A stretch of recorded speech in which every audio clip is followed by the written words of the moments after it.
walking today in the woods in the aftermath of a pretty significant thunderstorm, rainstorm, 60-mile-an-hour winds that went through here last night, and a lot of downed trees on the trail, and has shut the trail down, the path down in some ways. Got me reflecting on the current state of affairs in our culture, both affairs as far as the faith community, the political community, the corporate community, and but thinking specifically of the faith community this morning, I have, as I've mentioned before, lots of frustration and angst, some rage at the voices that seem to represent God's love, the way of Jesus, and I find I keep wanting to scream at these people, don't talk on my behalf about religion, because what you do not represent what I believe, and I recognize I've got to let there be space for people who don't necessarily believe the way I believe or voice it the way I voice it. But so all of that is swirling. So I'm walking on the trail this morning and recognizing that I'm going to have to make some new paths, that some of the paths are no longer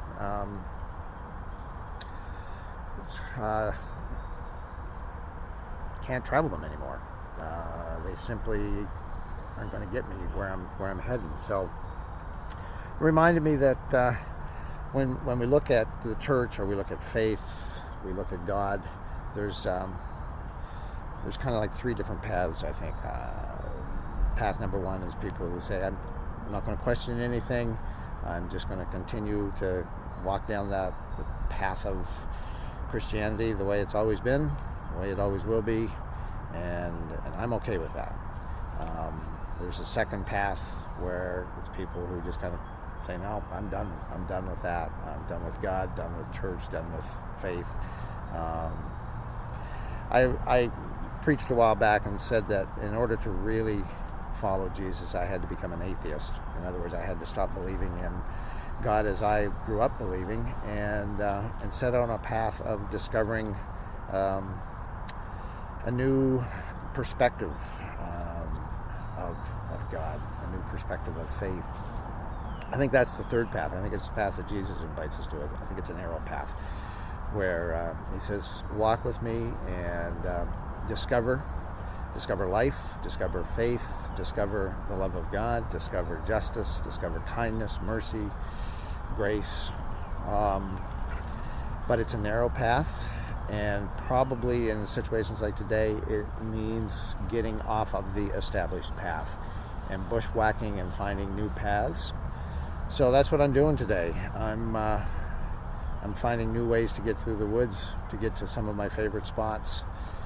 I don't know what's out there, but I'm going to keep pushing through and bushwhacking to see. So in a way, kind of grateful for a storm that knocks down some of the trees that were just standing idly by the path, and now they've kind of shut the path down. Anyways, you see what I'm saying. I'm kind of glad for the storms that maybe reveal to us that we need to get off the faith path we've always been, and discover where Jesus is taking us on this narrow path.